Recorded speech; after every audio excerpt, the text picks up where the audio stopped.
Maka pada tahun ke-9 dari pemerintahannya, dalam bulan yang ke-10, pada tanggal 10 bulan itu, datanglah Nebukadnezar, Raja Babel, dengan segala tentaranya menyerang Yerusalem.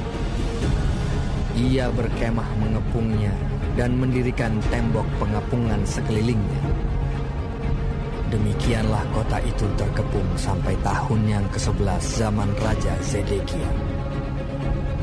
Pada tanggal 9 bulan yang keempat, ketika kelaparan sudah merajalela di kota itu dan tidak ada lagi makanan pada rakyat negeri itu, maka dibelah oranglah tembok kota itu, dan semua tentara melarikan diri malam-malam melalui pintu gerbang antara kedua tembok yang ada di dekat Taman Raja, sekalipun orang Kasdim mengepung kota itu sekeliling. Mereka lari menuju ke Araba Yordan. Tetapi tentara Kasdim mengejar raja dari belakang dan mencapai dia di dataran Yeriko. Segala tentaranya telah berserak-serak meninggalkan dia. Mereka menangkap raja dan membawa dia kepada Raja Babel di Ribla yang menjatuhkan hukuman atas dia. Orang menyembelih anak-anak Zedekia di depan matanya. Kemudian dibutakannya lah mata Zedekia, lalu dia dibelenggu dengan rantai tembaga dan dibawa ke Babel.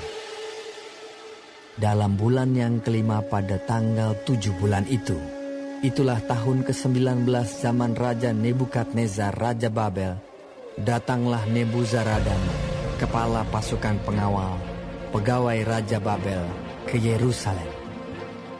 Ia membakar rumah Tuhan, rumah raja, dan semua rumah di Yerusalem. Semua rumah orang-orang besar dibakarnya dengan api. Tembok sekeliling kota Yerusalem dirobohkan oleh semua tentara Kasdim yang ada bersama-sama dengan kepala pasukan pengawal itu. Sisa-sisa rakyat yang masih tinggal di kota itu dan para pembelot yang menyeberang ke pihak Raja Babel dan sisa-sisa kalayak ramai diangkut ke dalam pembuangan oleh Nebuzaradan, kepala pasukan pengawal itu. Hanya beberapa orang miskin dari negeri itu ditinggalkan oleh kepala pasukan pengawal itu untuk menjadi tukang-tukang kebun anggur dan peladang-peladang. Juga tiang-tiang tembaga yang ada di rumah Tuhan dan kereta penopang dan laut tembaga yang ada di rumah Tuhan dipecahkan oleh orang Kasdim dan tembaganya diangkut mereka ke Babel. Kuali-kuali, penyodok-penyodok, pisau-pisau dan cawan-cawan, dan segala perkakas tembaga yang dipakai untuk menyelenggarakan kebaktian diambil mereka. Juga perbaraan-perbaraan dan bokor-bokor penyiraman, baik segala yang dari emas maupun segala yang dari perak, diambil oleh kepala pasukan pengawal itu. Adapun kedua tiang laut yang satu itu, kereta penopang yang dibuat oleh Salomo untuk rumah Tuhan, tiada tertimbang tembaga segala perkakas ini. 18 hasta tingginya tiang yang satu, dan di atasnya ada ganja dari tembaga. Tinggi ganja itu 3 hasta, dan jala-jala dan buah-buah delima ada di atas ganja itu sekeliling. Semuanya itu tembaga. Dan seperti itu juga tiang yang kedua, disertai jala-jala. Lalu kepala pasukan pengawal itu menangkap Seraya, imam kepala, dan Zefanya, imam tingkat 2, dan ketiga orang penjaga pintu.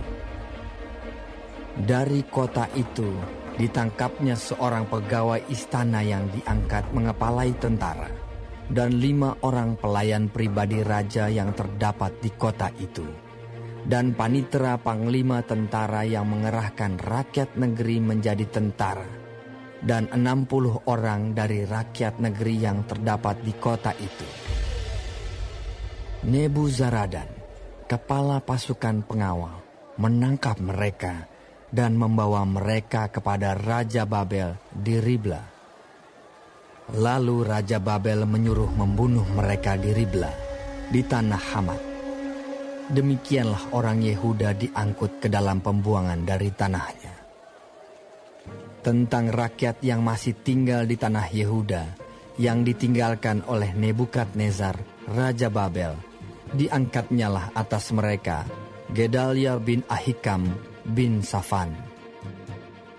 Ketika semua panglima tentara dengan orang-orangnya mendengar bahwa Raja Babel telah mengangkat Gedalia, maka pergilah mereka kepada Gedalia ke Mispa, yaitu Ismail bin Netanya, Yohanan bin Kareah, Seraya bin Tanhumet, orang Netofa itu, dan Yaazanya, anak seorang Maakah, bersama dengan anak buahnya. Lalu bersumpahlah Gedalia kepada mereka dan anak buah mereka, katanya kepada mereka, "Janganlah kamu takut terhadap pegawai-pegawai orang Kasdim itu. Tinggallah di negeri ini dan takluklah kepada Raja Babel, maka keadaanmu akan menjadi baik." Tetapi dalam bulan yang ke-7 datanglah Ismail bin Netanya bin Elisama, seorang yang asalnya dari keturunan raja, dan 10 orang bersama-sama dengan dia. Mereka membunuh Gedalia dan orang-orang Yehuda dan orang-orang Kasdim yang ada bersama-sama dengan dia di Mispa. Maka bangkitlah seluruh rakyat dari yang kecil sampai yang besar, serta panglima-panglima tentara, lalu larilah mereka ke Mesir, sebab mereka takut terhadap orang Kasdim itu. Kemudian dalam tahun ke-37 sesudah Yoyakim, Raja Yehuda dibuang, dalam bulan yang ke-12, pada tanggal 27 bulan itu, maka Ewil Merodah, Raja Babel, dalam tahun ia menjadi raja, menunjukkan belas kasihannya kepada Yoyakim, Raja Yehuda, dengan melepaskannya dari penjara.